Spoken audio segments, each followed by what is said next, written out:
It's Sunday, May 21, 2023. I'm Anthony Davis. Welcome to The Weekend Show, where we take a deep dive into the news of the week. You can support my work and get exclusive access to bonus content at patreon.com/5minutenews.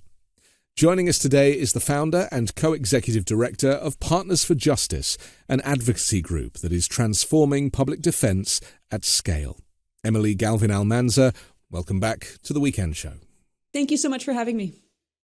We've got three topics to talk about, stuff happening in the news, of course. We're going to take a look at Title 42. This is, as you know, at the border, the southern border. The Republicans have been claiming that it's a disaster down there, and yet Democrats are saying, well, actually, it's kind of worked out okay. So we'll look at the detail of that in just a moment.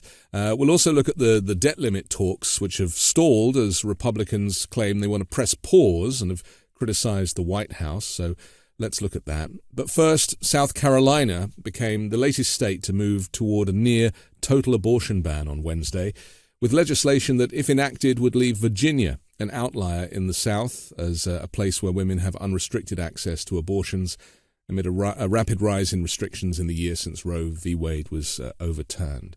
You may have seen Donald Trump posted a truth the other day that said that he killed Roe versus Wade.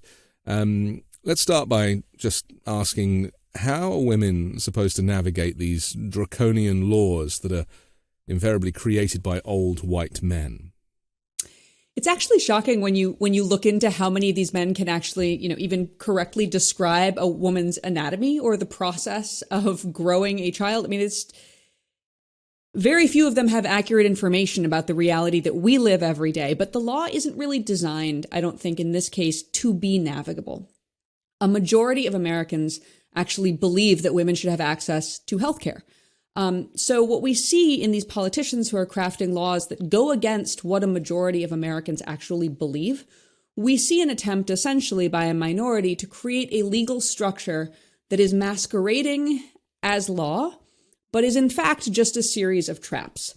That means that when you hear something like 12-week ban, what we're actually seeing is increasingly short restrictions on the amount of time in which anyone with a uterus who wants to seek this form of medical care has to jump through innumerable hoops that are designed to be pretty much impossible to navigate, or else risk prosecution. And I think that last bit is really important too, because we're seeing statutes that are likely to not be understood by the majority of people trying to comply with them or navigate them, that subject half of our population to potential criminal prosecution. Actually, more than half when you consider medical professionals who may be assisting. I mean, it's really shocking to think that a minority of Americans have succeeded in constraining the healthcare and practice of a majority of Americans with criminal penalties on the line. And claiming that it's God's work, right? That whole separation of church and state has been thrown out of the window. And so therefore the argument for it is really completely flawed because, as you say, it's not, for women who need to access abortion, God is not really a factor in that moment. Well, I think it's what I would say is that it's not the government's role to speak in the voice of God. Yeah. What I would say is that for any person who needs to confront a decision about their own life that weighty, in their personal relationship with any form of higher power or spirituality or moral code, I am sure that every individual takes that decision in a way that reflects their own process and beliefs and is appropriate because guess what? When it comes to a person making decisions about their own body and their future and their life, it is appropriate for them to navigate that through whatever mental framework is most important to them. What's not appropriate is for their government to adopt a one-size-fits-all morality, which our founding fathers actually tried very hard to prevent the government from taking on, and apply that one-size-fits-all morality to a vastly diverse body of constituents who may or may not adhere to that reality. The other thing I would say is what they're doing doesn't just impact that sort of individual decision between a person and their own conception of their future.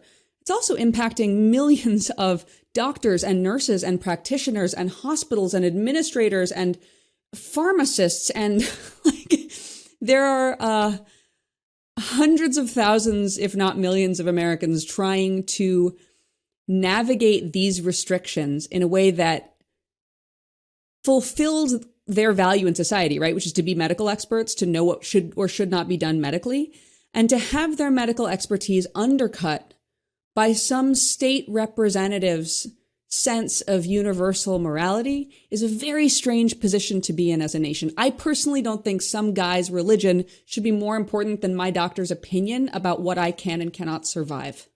But we saw there's a similar thing during the pandemic where governors were making public health decisions because they didn't want to follow what DeSantis recently called Fouchism. And you know, that just blows my mind because there's going to be another pandemic. And DeSantis was just saying, well, we will never allow Fauciism to, you know, come to the whole country. Actually, he was referring to the whole country because he's, you know, pushing to be the president. He's not just talking about Florida anymore.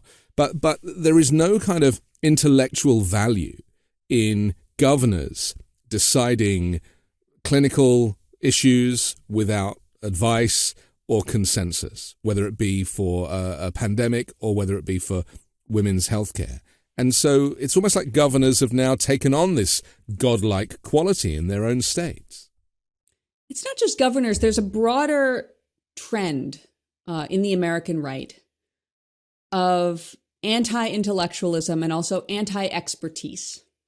I remember back to the days of George W. Bush, when there was a lot of discussion about how he just comes across as a regular guy. You know, he doesn't feel like he's smarter than you. And that's very attractive. But where this has gone in the US is a feeling that nobody should be an expert, that any layperson with the ability to do their own research on Facebook should be treated with the same level of authority and expertise as a person who has maybe dedicated the last 35 or 40 years of their life to studying a given subject. And it's baffling because the politicization of expertise has made us into a country where we no longer get the full advantage of our own intellectual horsepower as a nation. We're an amazing country.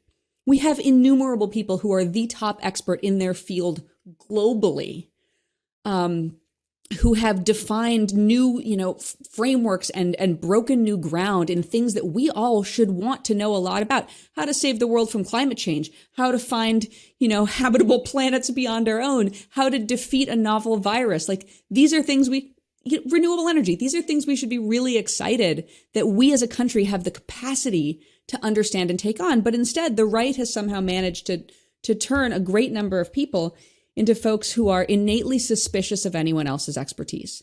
But that's what makes America the greatest country in the world, isn't it? When we talk about America being the greatest country in the world, it's its people, it's its experts, it's its poets, and it's its artists.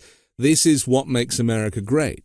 And to devalue those people, those scientists and those kind of great historic characters, because obviously history is being rewritten as well, is just contributing to the downfall of America's greatness, despite the slogan of the MAGA Republicans. Yeah, it used to be a feeling of shared greatness, right? That the scientists who came here and discovered incredible things, even if they weren't born in the U.S., had become American and had chosen to be one of us, or somebody who's, grew up here on a farm in Iowa and grows up to be one of the most cutting edge, brilliant engineers in the world. I mean, these are things where we used to, as Americans, feel that was our achievement and that we could be proud of their greatness because it made our country great. Now there's a sense of odd competition and a feeling that many people are threatened by the greatness of their fellow Americans, which is an incredibly toxic place to be in, which, as a country, we can't advance. If half of us are upset at our achievements, where do we go from here? Let's just go back to abortion for a second, because this is more than just about, the procreation and the kind of gestation of a pregnancy. This is also about control, isn't it? This is about controlling half the population and men controlling women. This kind of goes back to some kind of ownership of years gone by. This is the period that if you ask a lot of MAGA Republicans when America was great, they often reference a period even before Roe. I mean, do you get a sense that that's what some of these people are secretly craving? Oh, absolutely. Absolutely. And it's not just as applies to abortion. It's the rights of LGBTQ Americans. It's the rights of trans Americans. It's unwillingness to confront or even allow people to talk about the systemic racism in our public infrastructure and systems. But it's reflective of another political problem, I think. Most Americans don't agree with these extremist views. The views we see playing out politically in modern Republican legislation are not majority views. They're not even really terribly mainstream. The only way you get lawmakers who are able to enact extreme policy that oppresses vast swaths of the population to try to bring us back to a time when white men ruled all and nobody else had any say, any rights, or any chance of an ability to thrive on an equal level.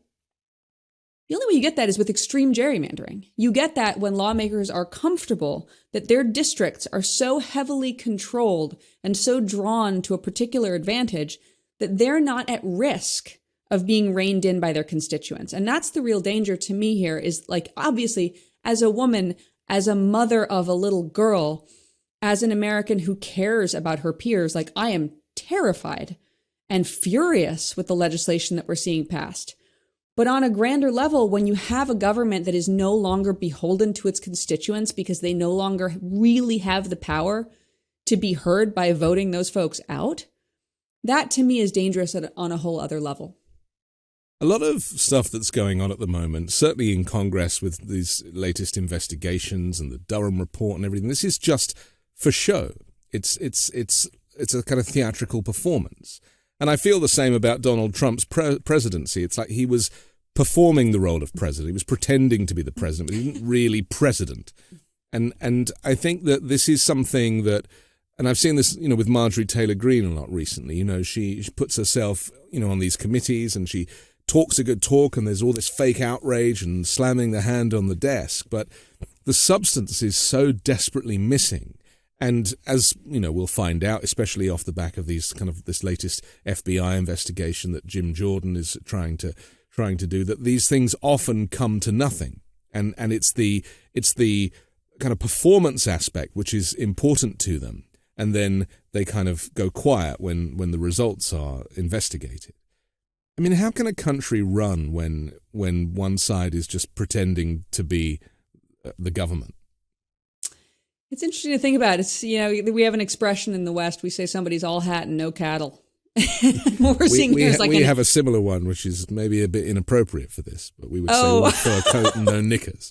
Oh, I like that so much better. Yeah. That is evocative. Yeah.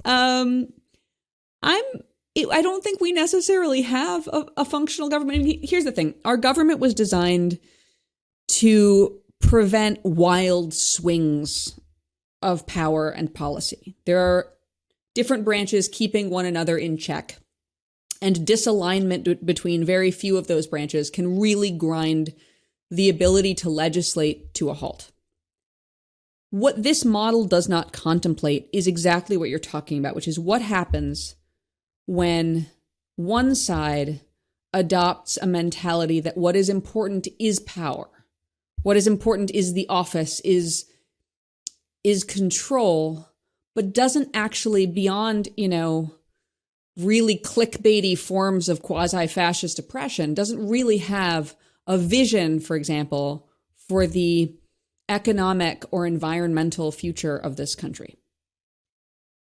When you get to a point where half the government is not operating in good faith, it's really hard to continue to seek stability or even progress with this model. I think we see it a lot right now with conversations about expanding, or really, when you think about it, unpacking the Supreme Court.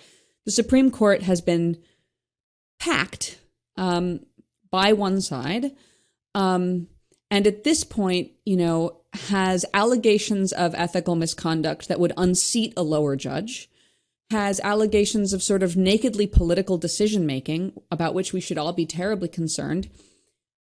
As a country, if we can't figure out a way to react to that and rebalance our forms of government, if we remain married to something that a bunch of people centuries ago thought would work really well for a while, we're not going to be able to continue functioning as a democracy. Because these references to First Amendment and Second Amendment and just using these amendments as kind of an excuse for behavior that, as you say, bears no resemblance to what was written all of those years ago. This desire to kind of not rewrite, but just to the analysis of it is very dependent on who's talking about it, and that is never going to change, is it? I mean, the point I'm getting to is that as long as you have these amendments in place, and amendments are there to be amended. I mean, there is the opportunity to amend all of these things and make this stuff go away.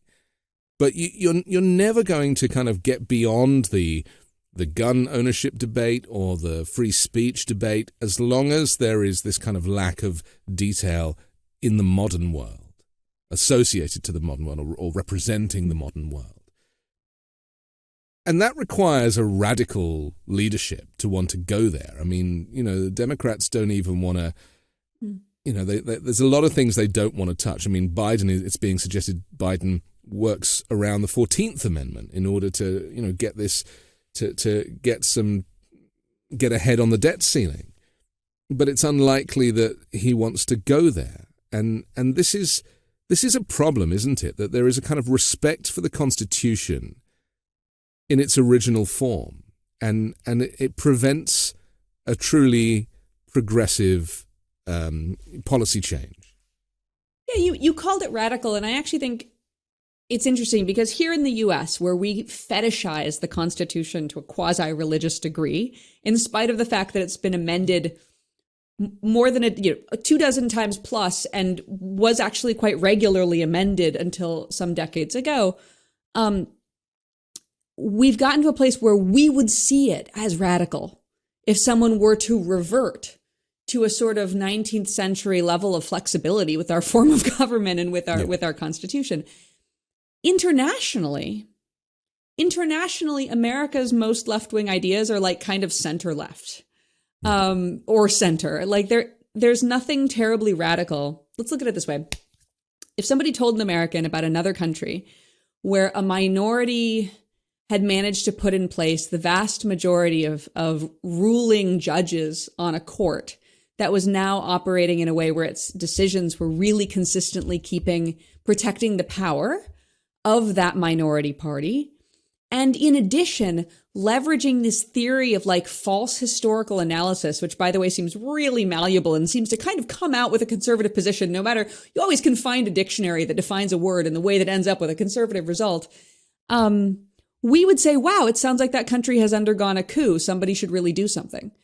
If we talked about another country where the human rights of swaths of the population on the basis of their identity or gender or biology in general was causing them to have different rights than other people, we would think somebody should call the UN. I mean, that's like, so what we as Americans see as radical, I think other countries would see as a completely rational response to the extreme status quo in which we find ourselves. But we are boiling frogs. And right now we think of the status quo as being maybe a little abnormal, but still pretty normal. And so I don't think that we are hearing that need to adopt stronger ideas and solutions.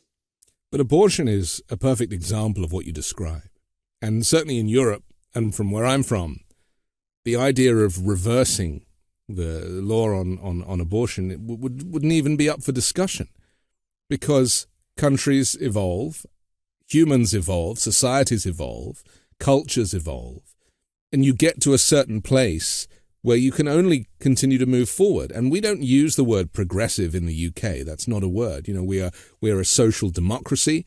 You have Republicans now claiming that the US is not a democracy. They call it a constitutional republic. They again are rewriting the story, the story of democracy in America by being very binary with their language. And unfortunately, people believe that, because it makes sense, doesn't it? It's like, well, hang on a second. You're right. Where does it say democracy? That's very dangerous. It is very dangerous, and it's reliant on something you and I have talked about before, which is it's reliant on the state of the American educational system. Yeah. I mean, the reason you see conservatives of this ilk attacking public education and attacking schools and defunding schools and restricting what they can teach and emptying the libraries is because that kind of QAnon style argumentation, like, well, I don't see this word here. So I think that really, that type of argument only works with a population whose capacity for inquiry and for research has been undermined by the state of our school systems. If you don't teach people how to learn and find out the truth and be, to question their leaders. I'll tell you honestly, you can probably tell that I'm a pretty liberal person, pretty progressive. But I'm constantly questioning the things I hear from the leaders of my party. I disagree with them a lot. Sometimes I think they're really uninformed. And it doesn't matter that we play for the same team because we have different views. And I had the benefit of a great public education in the state of Iowa in a time when that state had great public schools, which they've unfortunately deliberately dismantled. But because of that, I feel like I'm able to be a better constituent and push for things in a way that's critical of my leaders. Sometimes that is to the detriment of the left wing of, U.S. politics because we attack our own and we have infighting and squabbles and we don't play as a team unquestioningly like the other side. But that is democracy, isn't it? That is democracy in action. Right. That is what it's supposed to be like. We are supposed to debate. We are supposed to argue. And also, we are supposed to change our minds. And that is something, that kind of malleability is very present amongst Democrats. Yeah.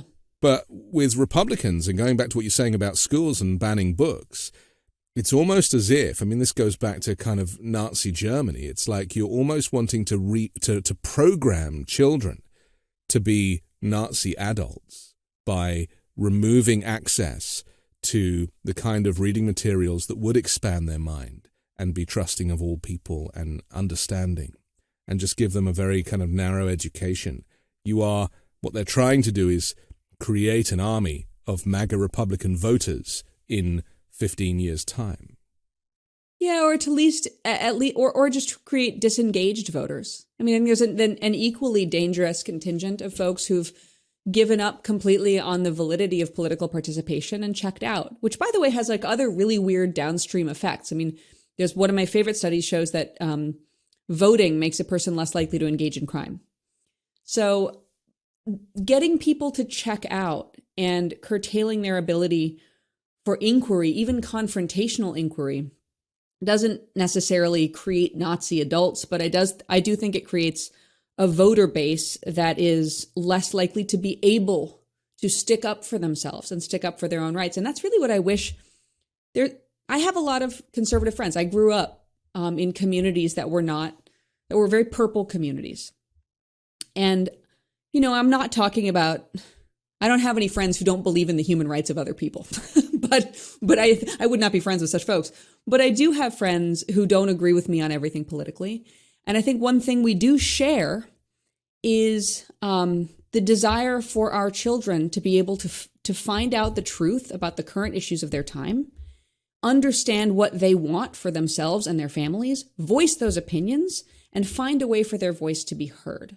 And I think what really breaks my heart is that I believe that really is a universal value across people, regardless of what they believe in politically. And I think that vast swaths of Americans who live in red states are having that highly desired right taken away from them by their government, who doesn't trust their young minds to do something with that information. Essentially, if somebody's going to grow up to be utterly opposed to me politically, I still want them to be able to make the inquiries that will hone and shape and refine their views so that we can argue about it. And that's the lack of trust that Republican governors and state legislatures are showing to their constituents right now. And I wish their constituents were mad about that. And the polarization means that people don't communicate.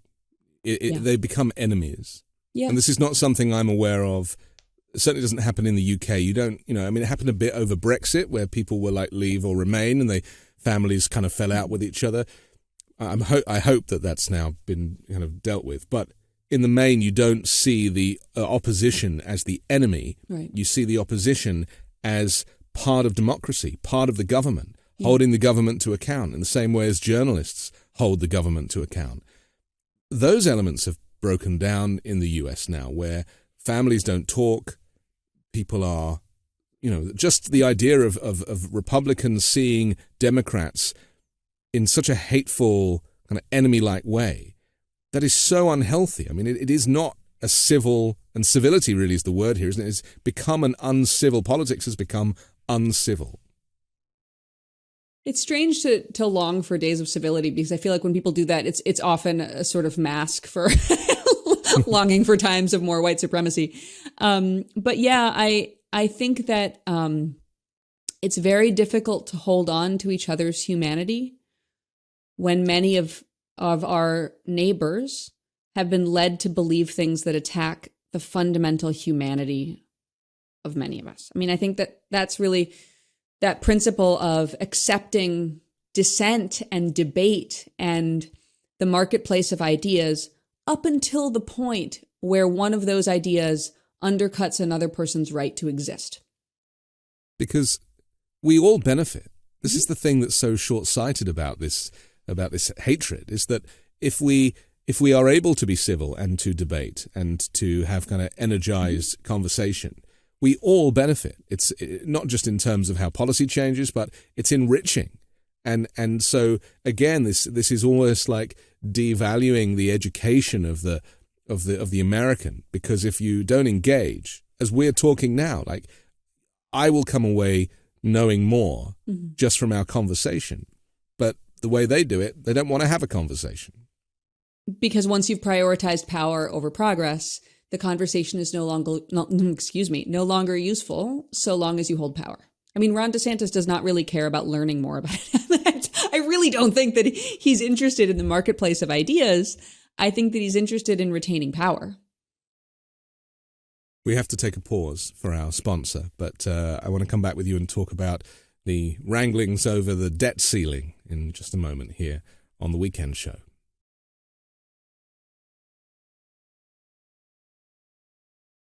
Growing up, cereal was one of the best parts of being a kid. But as I got older, I had to watch out for sugar and empty carbs.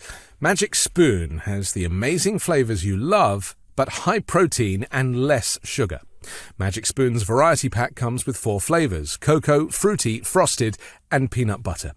This pack has 0 grams of sugar, 13 to 14 grams of protein, and 4 to 5 net grams of carbs, and only 140 calories per serving. It's high protein, has no grams of sugar, keto-friendly, gluten-free, grain-free, and soy-free. My favorite flavor is cocoa. It's the perfect combination of deliciousness and crunch that you need from your cereal. Go to magicspoon.com/weekend to grab a variety pack and try it today. And be sure to use our promo code WEEKEND at checkout to save $5 off your order. And Magic Spoon is so confident in their product, it's backed with a 100% happiness guarantee. So if you don't like it for any reason, they'll refund your money, no questions asked. Remember, get your next delicious bowl of high-protein cereal at magicspoon.com/weekend and use the code WEEKEND to save $5 off. Thank you, Magic Spoon, for sponsoring this episode.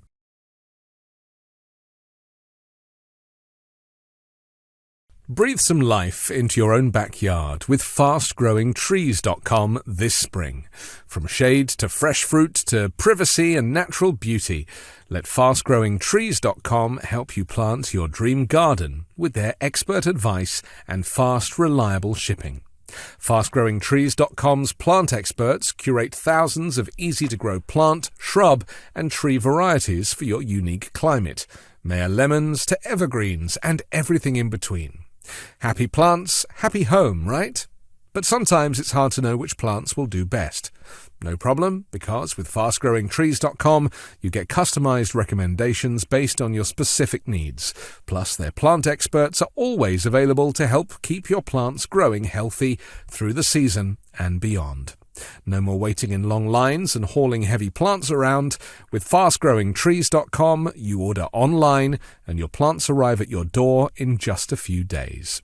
I love Fast Growing Trees because I found the Alberta peach tree I was looking for at a great price, and you will too. And with Fast Growing Trees' 30-day Alive and Thrive guarantee, you know everything will look great, fresh out of the box. Join over 1.5 million happy Fast Growing Trees customers. Go to fastgrowingtrees.com/weekendshow to get 15% off your entire order. Get 15% off at fastgrowingtrees.com/weekend.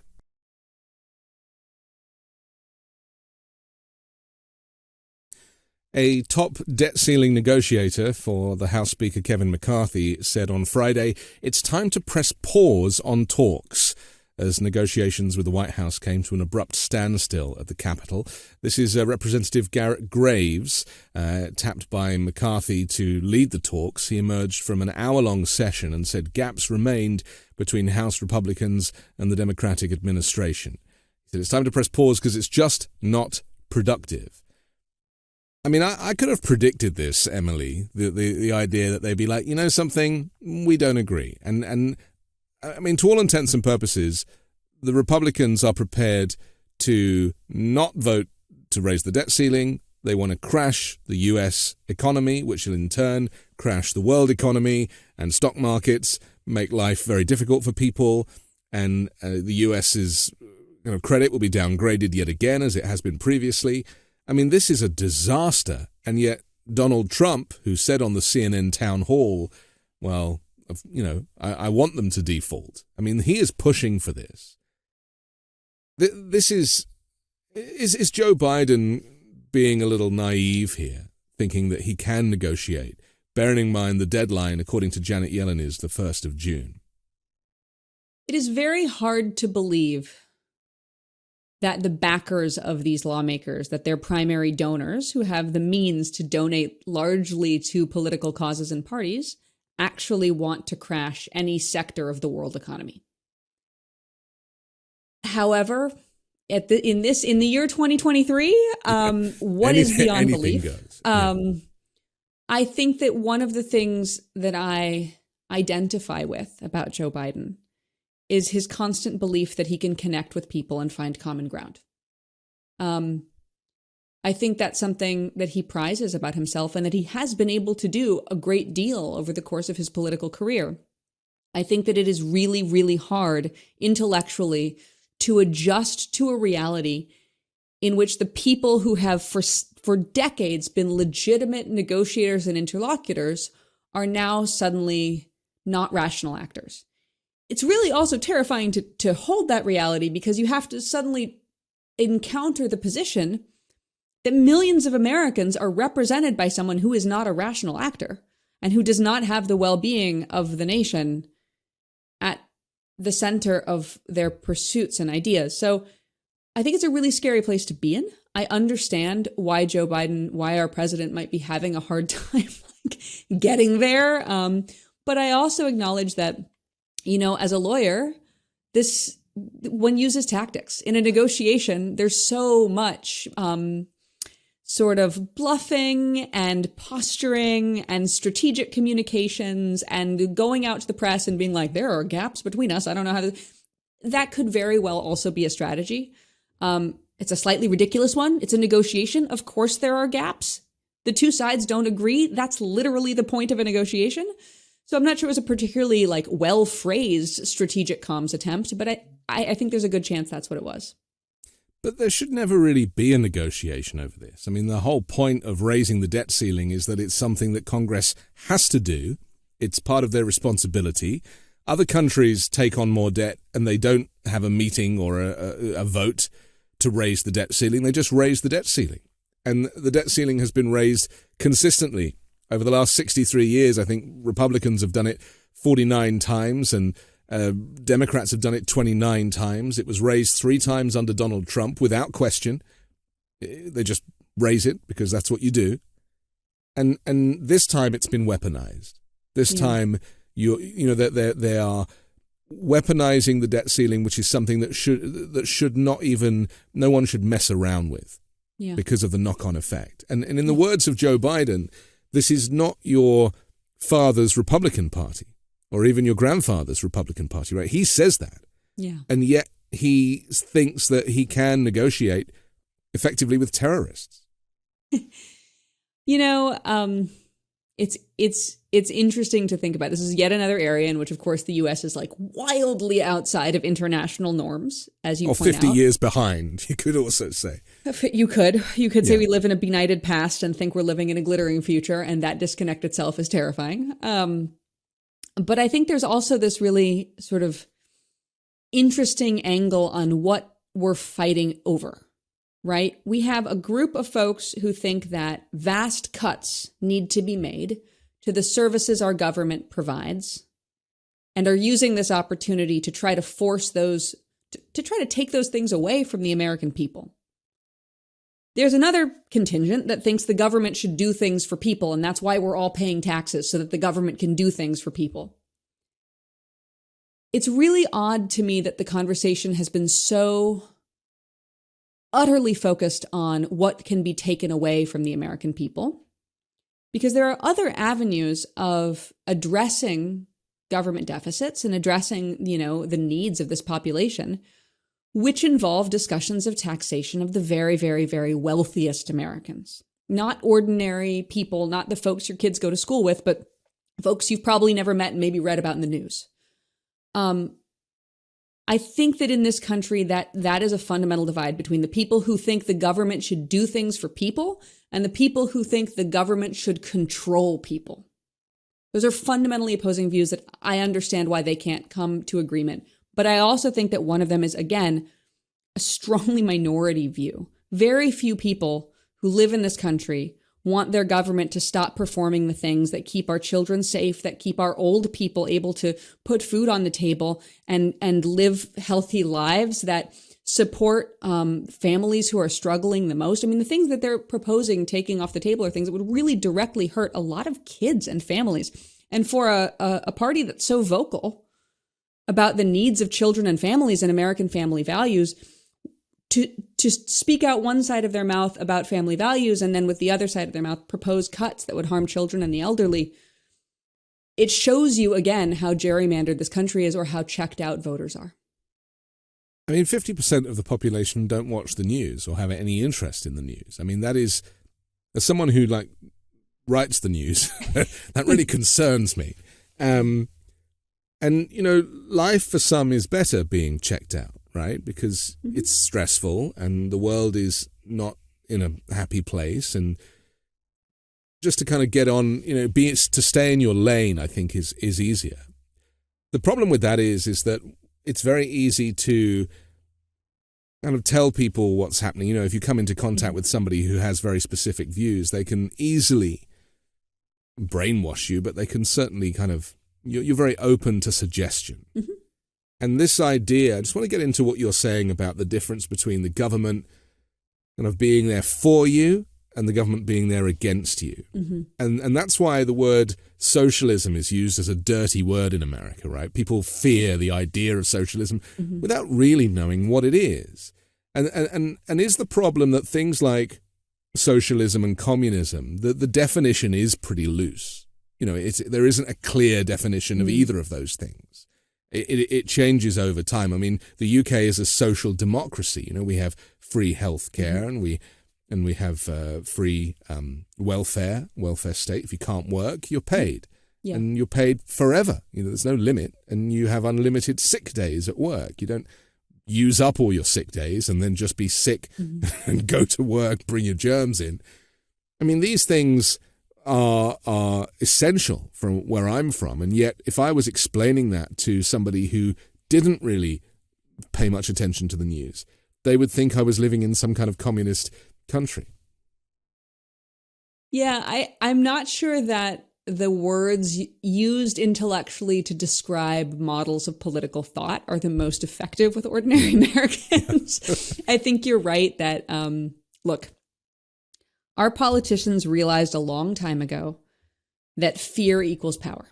When you can scare people but make them feel like you're going to keep them safe from the boogeyman, you get elected. And this doesn't just manifest in our policies as they relate to the workplace or to public health or to the social safety net. In my work, I transform public defense. That's what I do. I help public defenders build out more caregiving services within their practice so that when somebody is in crisis, their public defender has the means to help them address that crisis and move forward towards greater health and safety and economic mobility, which, by the way, is good for everyone. Like, if folks who are getting arrested are supported to succeed and never get arrested again, great. We should all be thrilled. But we live in a country where the politics of fear have resulted in beliefs in the population that welfare is really dangerous and something that should only be given out in small doses and you have to, work hard to get it, or that, you can't let too many people get disability or health benefits because they'll take advantage and they'll overrun you, or that we need vast policing apparatus to keep us safe from all of these criminals who are overrunning our streets. In fact, historically, crime is incredibly low. And most people, this again goes to education and news, when people don't have the actual data about the world in which they live, they are wildly susceptible to the fear-mongering of oppressive politics. And so, yeah, you're right, we're wildly out of step with the world, but that's because we've given up our ability to get the information that can help us know when politicians are lying to us to keep us under control. And the news is a business. I mean, let's not forget that. That is the problem. And obviously it's becoming exposed a little more now with Fox and CNN. There's more understanding, I think, about who owns these organizations and what their kind of political allegiances might be. But still, there are so many outlets and people can just go looking for the news that chimes with them. And that in itself is kind of unhelpful. So how do we kind of right this wrong? Because, I'm very conscious that it's easy for us to kind of moan about it, but solutions are few and far between, aren't they? When you have 330 million people who need to be managed, they need to be looked after, they need to be supported. And the only way you can do that is with government. Yeah. Yeah, I think that you're really right. Some of the news is subject to the nefarious control of highly motivated actors. In other words, sometimes the owner of the news wants you to think a certain thing and is going to tell you that thing, whether it's true or not. Sometimes, though, in this country, we have a long history of if it bleeds, it leads. Meaning that since the days of newspaper boys in coal-covered streets, we have known that more news sells when it contains gory and horrifying details. Which means that even without a nefarious owner, news organizations are often motivated to put forth the news that gets the most public attention. These days, it's clicks. But in the olden days, it was, buying papers. So this isn't like a new phenomenon. It's very dangerous to have a news apparatus that is subject to what the people find engrossing. Because what's engrossing is not always what people actually need to know. So what is the recommendation? I mean, I think there are incredible news organizations out there that are trying to do better at taking that stewardship of the public mind really, really, really seriously and do a better job of informing people. I happen to know more about it in my sector. And again, stewardship of the public mind. I'm not going to tell people about things that I don't know about, but I know that in my sector, the Marshall Project, the Appeal, Prison Journalism Project, like these are all areas where the truth about, even in my own company on the Partners for Justice website, we have a whole section called evidence, where anybody who wants to know about what really creates safety can just dip in and get all the studies on how housing or healthcare or even voting, civic participation relates back to safety and health and economic mobility. So the information is there and there are people trying to promulgate it.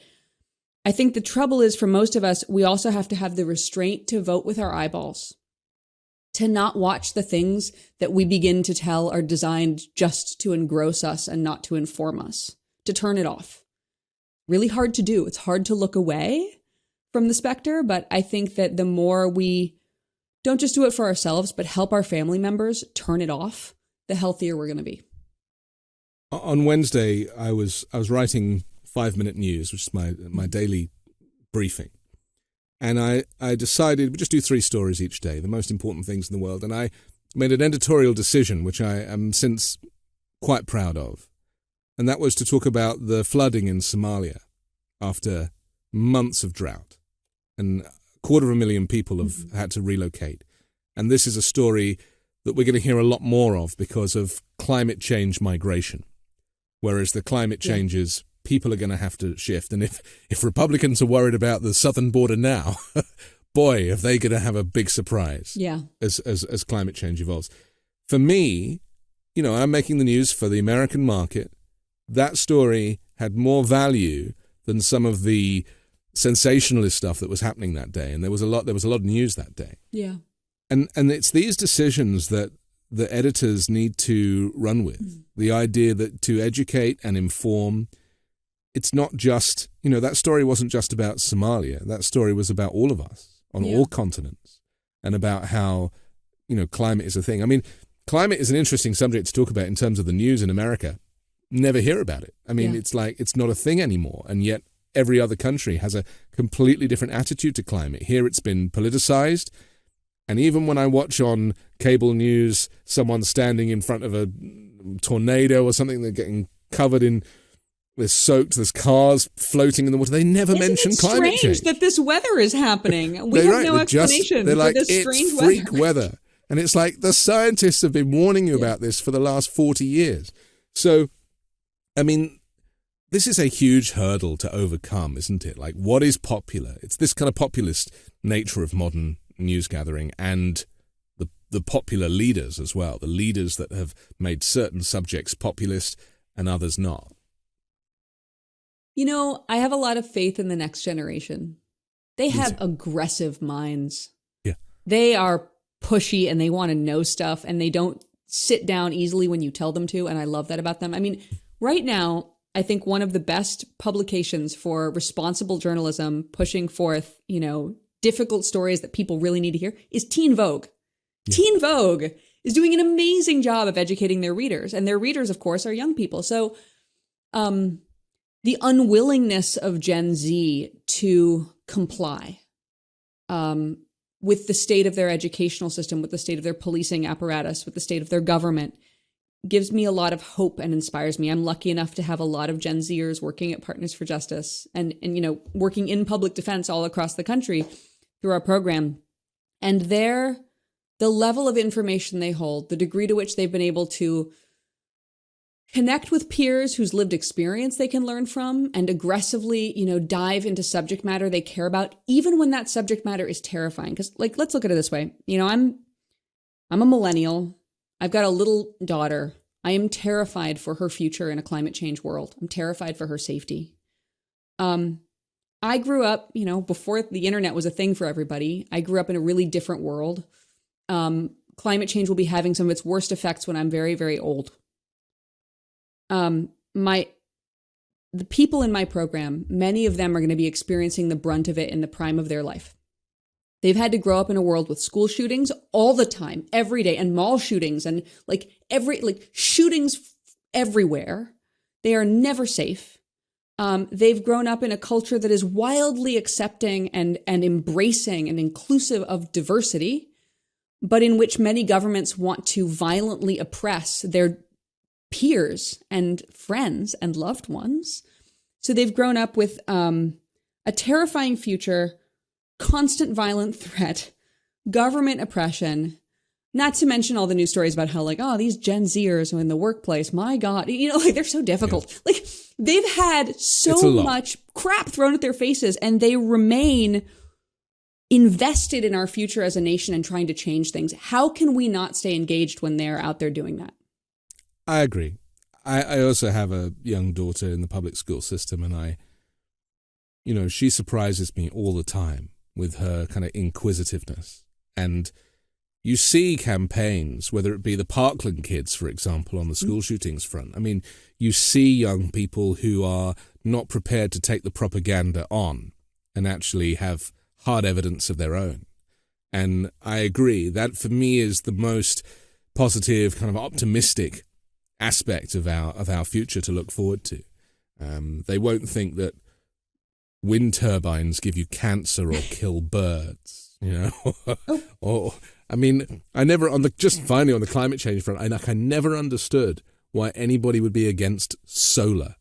Like which aspect of solar do you have a problem with? Right. Your energy bills are already too high. There's the sun. This panel's going to convert it into energy that's free. Yeah. Why would you campaign against that? Whether you're a Republican or a Democrat, we had solar calculators like when I was a child, and it was the greatest thing, right? It was the greatest thing. So a lot of these arguments are so backward, Mm-hmm. And I think solar is a good example of this. I mean, I've been to shanty towns in Turkey where these little huts all have a solar panel on the roof and a little inverter inside because there's no infrastructure. Mm-hmm. So you make it work. And yet the US, I mean, I appreciate there's been issues about imports and Chinese solar versus US-made solar and the costs and all that kind of stuff. But, it just doesn't, it's a perfect example of how backward America can be on the subject of climate change, that people don't want free energy. It's also, when I think there's a lot of people who have fallen for this sort of like oil sector propaganda, oil, coal, and gas propaganda, in a way that causes them to abandon the things they ostensibly really care about, like capitalism and the free market. Yeah. We're in a place right now where there are products hitting the market that are going to be massive in the new economy: solar, wind, geothermal, modular nuclear. Like, there are so many things. I think about this a lot because I grew up in part in Wyoming, and Wyoming's a state that has been really, really, really reliant on the oil industry in order for its economy. And so you get a lot of policy making that is based on oil industry propaganda, clinging us to oil, to a dying industry. And you get a lot of families who can't find work, or whose family members have been wrecked by addiction, substance use, their bodies destroyed by years of working in an oil field. And you've got a state where there's unbelievable potential to thrive, create new jobs, make a whole bunch of money in the green economy, which supposedly people care about. They want money and jobs and a healthy economy. And yet the propaganda is telling them to reject green energy. That's starting to chip away a little bit in Wyoming. And I'm actually really hopeful that there's going to be a tipping point where enough people realize, there's buckets of money to be made here if we just switch to the next generation economy instead of clinging to the old one, and stop letting people whose business isn't going to work anymore tell us what to do. Unfortunately, oil companies have been telling us what to do and what to think for a long time as well. And then their investment in propaganda has been as significant as their investment in digging oil out of the ground. Yeah. And that's obviously very hard for people to kind of get their heads around what is real and what's not real. Let's just go back to the debt ceiling for just a moment, because isn't it interesting how people don't realize how an economy works, and how most countries take in fewer tax dollars than they spend, and how debt is a normal part of running an economy. And that because, apparently the average credit card debt for the average American is around $35,000. I mean, America is very credit heavy. Yeah. Credit checks for everything. You want to rent an apartment, credit checks. You want to lease a car, credit checks. We don't really have that in the UK so much, interestingly. It's like, I never really knew what my credit was. It wasn't a thing to worry about and in the same way that a bank account was free. Here I have to pay for a bank account. If I want to write a check, I have to pay to get a stack of checks, Mm-hmm. All of that stuff is just free where I'm from. Again, understanding the difference between the way Europe works and the way America has convinced people that nothing is for free. Yeah. And actually, the government will spend money to bring services, and you work with people who need these services and access to these services. How much do you feel that organizations like yours have to fill in the gaps that government is not providing? I mean, how much more money could and should the government be spending on making life just livable for so many people? I'm really glad you asked me that. I had an article come out on Friday about just sort of comparing the state of our national debt to the state of the individual debts that are created by our incarceration system, our punishment system, which we do a lot of pretending is about, restoration, is pay your debt to society, and then you just resume your life. Actually, most people come home from incarceration with $13,000 in debt in a country where the average American cannot afford a $1,000 emergency. And it sort of unpacks the subsequent forms of financial devastation that our government is actually causing for the nearly half of American families who've had a loved one incarcerated. So it's really interesting. It's not just about what should the government be giving. It's what should the government stop taking away and stop undermining its own stated goals through cruelties and inefficiencies and old, outdated habits. For my work, it's actually been really interesting. We're working to help more people understand that public defense shouldn't just be about the law. It should be about whole person well-being. And that means that we intersect with a lot of different services. On average, the folks that we are serving, who are public defender clients, are getting 2 to 7 services from our team. Now, that doesn't mean they're coming directly from us. Often the service is signing somebody up for public benefits so they can get access to health care or health insurance through the government or food stamps. Sometimes it's getting somebody into a substance use or mental health treatment program, which far too often is a private entity that costs money. So I think our work has illuminated a great deal of slack that our government could pick up, particularly when it comes to housing and access to mental health care. If I could wave a magic wand, there's actually 3 things that are most related to safety in America: housing, income, and access to necessary care. If a person has a roof over their head, the ability to put food on the table, and access to any mental health or substance use care they need, the chances of them committing a crime are extremely low. If we invested in this, we would be a dramatically safer country. So these are areas where our government has to do better. I think Eric Adams in New York is a perfect example of the opposite of this, which is cutting the things that cause safety and investing instead in more and more police, which don't actually prevent much. They are more of a responsive actor that imposes punishments that have not been shown to stop future crime. So it's a really vicious cycle. I would say, though, that one thing that gives me a great deal of hope is when we advance the case that public defense should be about all of this wraparound care, most of the time, once we show local governments how much their public defender could be a valuable part of public safety infrastructure, those governments say, you know what, you're right. I see the data. I see that your ROI could be an estimated $3 to $6 on the dollar in reduced incarceration. Like, I'm going to invest in that public defender to see if we can do better. So I actually have a bit of hope in local government on discrete issues to invest in smart ways. I just think that upscaling it is really challenging when we are sometimes less of a nation and more 3,142 counties plus the District of Columbia. I get the feeling that Republicans that I hear kind of arguing this, because, these debt ceiling negotiations, they want to cut a whole bunch of stuff. Republicans want to cut, there's aspects of Medicaid they want to cut, Meals on Wheels services. There's all sorts of things that they want to lose in this negotiation that are an essential support for so many. Do you think it's the case that, MAGA Republicans are convinced that they are the perfect species? These kind of white Christian nationalists, they don't commit crimes, they don't need to take any services. They obviously ignore the kind of the extremist kind of white nationalist mass shootings aspect of their crimes. But I just get a sense when I hear people like Marjorie Taylor Greene, who is now pretty much running the Republican Party in Congress, she certainly has won over the House Speaker, that they always talk in a way that their kind do not need these services. They are, what are they, kind of middle-class people? They all earn a good wage.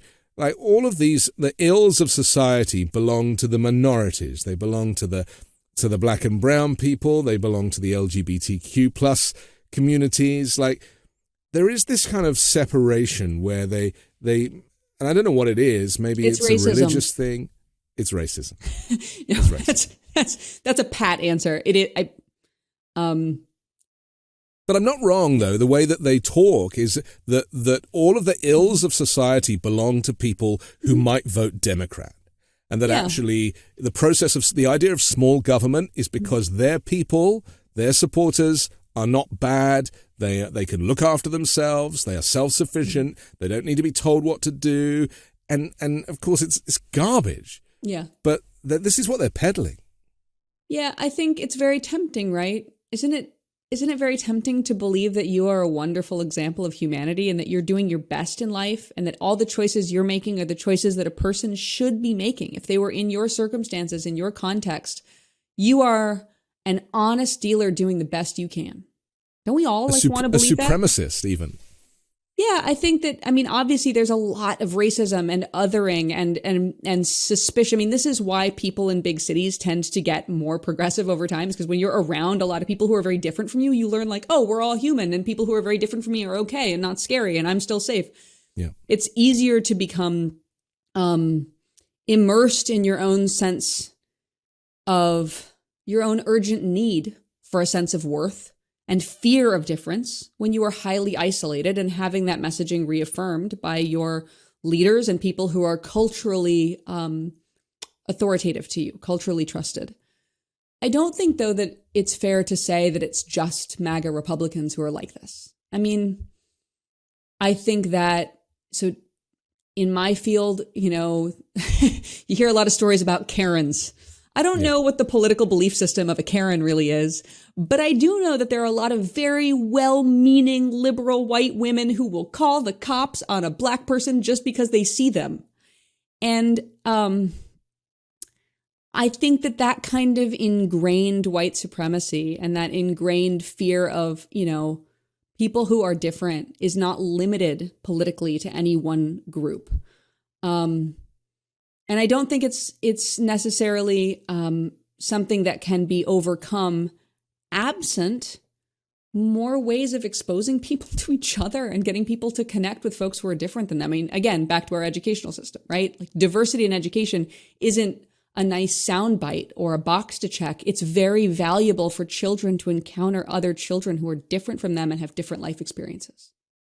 The irony is we are a nation of immigrants, and that is where this kind of this contradiction presents itself. I want to talk about the southern border and Title 42 ending in just a moment. We're going to take another pause for our sponsor here on The Weekend Show. This show is sponsored by Lomi. I have a big family and, well, that means there's usually a lot of trash left over by the time the week comes to an end. And frankly, I used to feel a bit guilty about this. But then I got a Lomi. Now that I have a Lomi, it's changed the way I think about my food waste.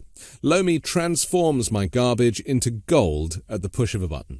Lomi is a countertop electric composter that turns food scraps into dirt in under 4 hours. Now, I love composting, plus it's made cooking at home even more fun. There's no food rotting in the garbage and smelling up the kitchen. Thanks to Lomi, I only have to take the trash out once a week, and it's a hassle-free, mess-free experience. No more leaking bags. Here's something cool too. I turn my waste into nutrient-rich dirt that I can feed to my plants, lawn or garden. That means it's not going to landfill and producing methane gas. I get to help the environment and make my life easier. And all my food scraps, plant clippings, and even those leftovers I forgot in the back of my refrigerator go back into my garden, helping me grow more nutritious food right in my backyard. I learned that food waste makes up a huge portion of our personal carbon footprint. By reducing the amount of food I send to landfill, I'm helping do my part for the planet while also feeding my garden. Whether you want to start making a positive environmental impact or just grow a beautiful garden, Lomi is perfect for you. Head to lomi.com/weekend and use promo code WEEKEND to get $50 off your Lomi. That's $50 off when you head to lomi.com/weekend and use promo code WEEKEND at checkout. Thank you, Lomi, for sponsoring this episode.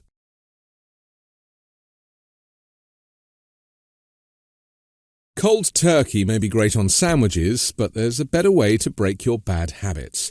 We're not talking about some weird mind voodoo from your wacky neighbour or some sketchy message board. We're talking about our sponsor, Fume, and they look at the problem in a different way. Not everything in a bad habit is wrong, so instead of a drastic, uncomfortable change, why not just remove the bad from your habit? Fume is an innovative, award-nominated device that does just that. Instead of electronics, fume is completely natural. Instead of vapor, fume uses flavored air. And instead of harmful chemicals, fume uses all natural, delicious flavors. You get it. Instead of bad, fume is good. It's a habit you're free to enjoy and makes replacing your bad habit easy. Your fume comes with an adjustable airflow dial that is designed with movable parts and magnets for fidgeting, giving your fingers a lot to do, which is helpful for de-stressing and anxiety while breaking your habit. I gave a fume to my sister, and she was shocked at how flavorful and fresh it tasted. It's easy to hold and perfectly balanced, and quite honestly, extremely fun to fidget with. The real wood material and sleek design definitely classes it up, and she feels pretty cool holding it. Stopping is something we all put off because it's hard, but switching to fume is easy, enjoyable, and even fun. Fume has served over 100,000 customers and has thousands of success stories, and there's no reason that can't be you. Join Fume in accelerating humanity's breakup from destructive habits by picking up the Journey Pack today. Head to tryfume.com and use code WEEKEND to save 10% off when you get the Journey Pack today. That's tryfum.com and use code WEEKEND to save an additional 10% off your order today.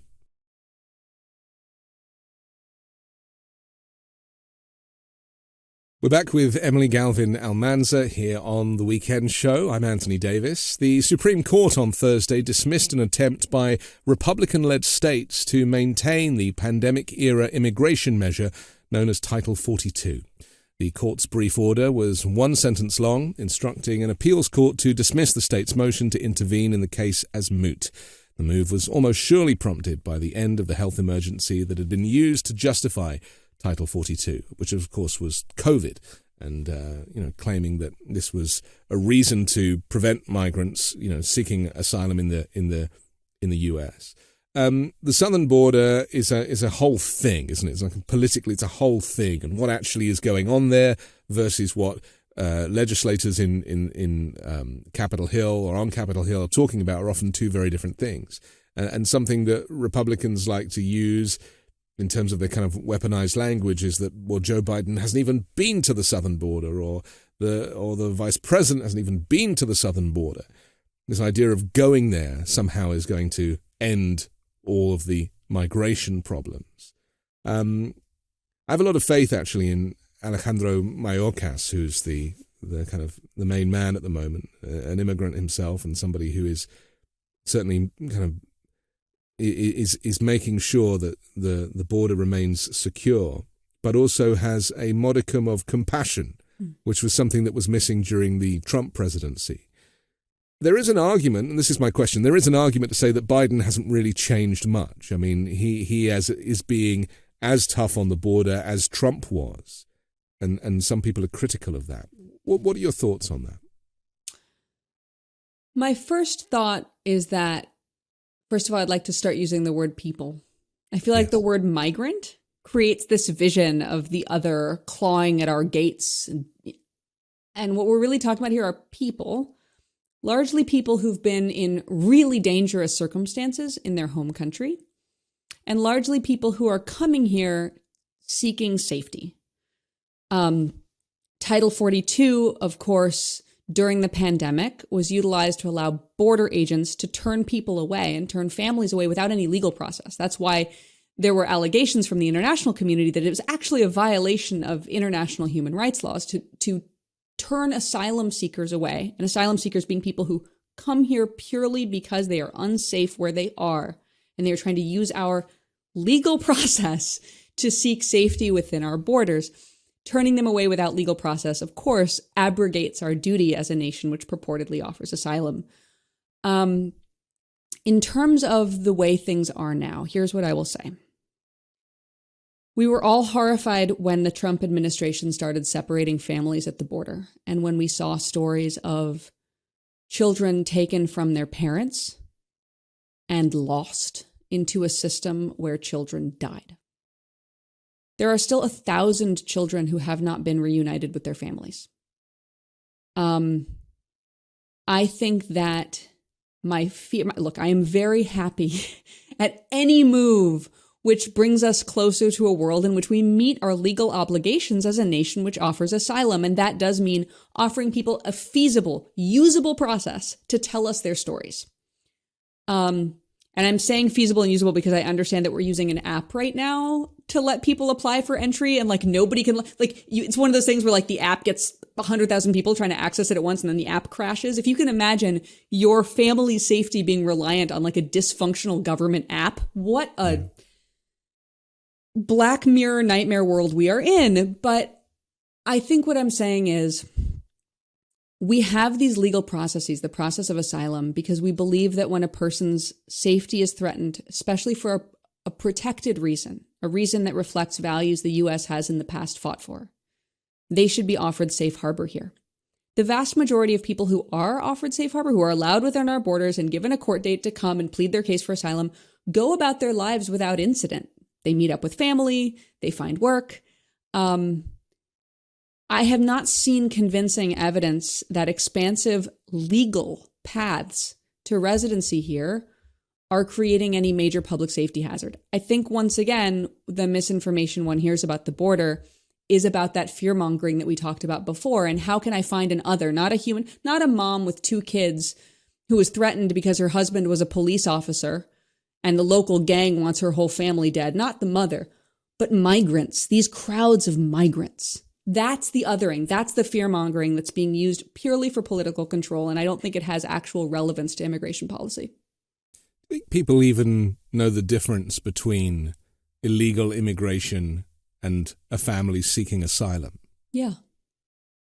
I mean, this is important, isn't it? To understand that countries, there is an international community that, and Germany is a great example of this because they're very generous with who they allow in, because it borders so many countries where people need help. And there is an argument to say that you have to seek asylum in the first country that you come to, rather than crossing multiple borders. But fundamentally, asylum is not illegal immigration. Right. Exactly. And I think the other thing that people don't realize is how much of our own othering is going into this. Like, I think a lot of Americans who watched Ukrainians flee from war in their home country and show up in Germany, in Italy, and all across Europe, I think a lot of Americans were rooting for these Ukrainian families to have their stories heard and to find safety. No one was saying well, maybe they were in a part of the country that was fine and they're just using this war to get to Germany. No, people were wanting to hear those narratives and have people engage in a real legal process to find safety and be heard. The fact that a lot of North Americans don't know what's happening in Central and South America is creating this world in which we allow ourselves to delegitimize the stories and reasons of people seeking asylum here. And there's a lot of conservative assumptions that, these people are just, they just want to come here and, get access to America. Like, really? If in your home country there's so much violence that you're afraid for your children's lives, yes, you probably do want to get access to America. And if you can't escape from that violence within the borders of a neighboring country, you probably should get access to America. But so many Americans don't know about that level of violence. Or imagine this world in which vast, hordes of immigrants are taking American jobs, which also, again, does not reflect reality. There are, in fact, hugely problematic sectors of our economy where there are jobs Americans won't take, which are being taken by immigrants. So I think that, again, looking at the Ukraine example shows you how badly skewed from reality that conservative North American perspective on Central and South American migration really is. A lot of those people who complain are very proud of their Irish heritage or their Italian heritage, and they refer to themselves as Italian Americans or whatever, and they know where they came from in Calabria or Palermo. They know I know my family came here from Galway and Cork and worked on the railroad and fought in our wars, and I'm proud of that too. I just apply that pride really differently. Joe Biden is very proud of his Irish heritage as well, right? And he's from a little village called Ballina, and he went there recently, and they love it when he shows up. It's incredible, really. But this idea of immigration and immigrants and slaves building America, this again is being whitewashed from the history books by so many. And that in itself is proof almost that they don't even want to fix the southern border crisis as they describe it, because it actually plays into the fear. Donald Trump referred to Mexicans as rapists and criminals. They use these biblical words like swarm to describe humans. Yep. What chance do families have? And my fear also is that there are border agents who are subscribe to the Donald Trump ideology. And so, I felt that I was taking a risk every time I was coming into the US as a visitor at immigration, making sure that I answer the questions correctly. What hope is there for people coming in at the southern border? I would also, by the way, add to your perspective on Border Patrol, the fact that once you are within these borders, you encounter a lot of those attitudes in law enforcement, who are looking out for people they may suspect of not being born in this country and treating them with extreme harshness. Yes. What hope is there? I mean, one can always have the hope that Americans who claim to prize our history and claim to prize their immigrant identity and maybe don't know that the Statue of Liberty was called the Mother of Exiles and asks that we send the wretched refuse of our teeming shore to her. Maybe people will awaken to that history and once again take on a sense of pride in being a nation where people come for safety and maybe even to pursue dreams. Maybe that would be a phenomenal new form of public awakening. In the near term, though, my hope is that the administration will, in its formation of policy, account for the actual realities on the ground, as opposed to just the ideological values that they think they're putting forth with policy. And that means things like ensuring that people are getting actual fair hearings and actually able to access those hearings when they show up at our borders. It's not actually illegal, by the way, to come up to the border and seek asylum. I remember during the Trump administration, a lot of people were claiming that crossing to seek asylum is illegal. It is in fact not. It is perfectly legal to seek asylum at our borders, and it is perfectly legal to show up at our border seeking entry, even for non-asylum reasons. The seeking itself is not a crime. But I think an administration which relies on the good faith and good policies and custodial care of carceral institutions that haven't proven themselves worthy of that reliance is really dangerous. I mean, look, I think relying on an app that doesn't seem to be working, also not great. But the fact that we talk about when people come here, the facilities that we talk about immigrations being processed through, we are finding paths to essentially put people who came here seeking safety into a form of American prison. I don't think there are other countries that temporarily incarcerate people seeking to immigrate there. Yet that is a completely normal American practice. And part of the attitudes that are formed in our cohort of Customs and Border Patrol professionals are formed by the structures we associate them with.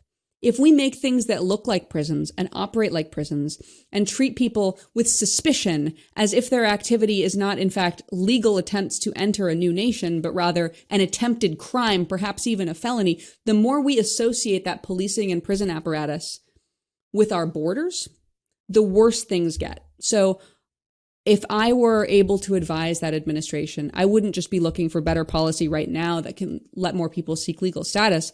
I would be looking for ways to culturally decarcerate the entire system of entry so that we are not separating families and doing violence to people who only came to us for safety. And maybe reminding Americans that all of the stuff that they hold dear, because a lot of it has come from other places. I mean, even the Statue of Liberty was not built in America.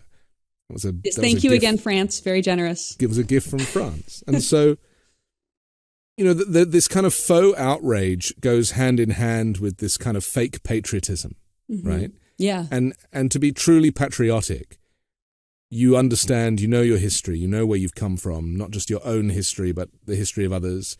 and all of the great things that make America great, not necessarily again, but certainly this time, are from the minds of immigrants who were smart enough to want to come to America, to leave their homes. I mean, I'm one of them.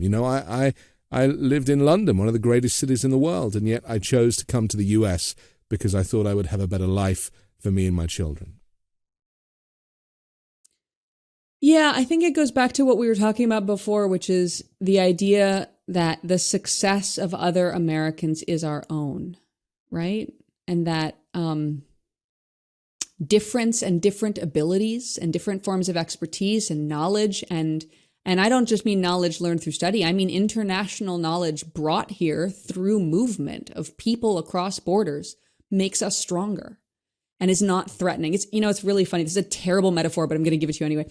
My kid's a really picky eater. And if I present her with a new food, she's like, no, that's clearly poison. I will not attempt this tomato.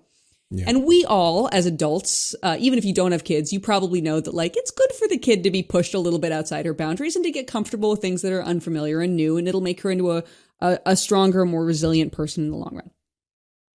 Unfortunately, we have a lot of grown adults whose vision of a great America is a completely homogenous world in which everybody looks like them, thinks like them, behaves like them. There's nothing scary. There's nothing different. It's totally familiar.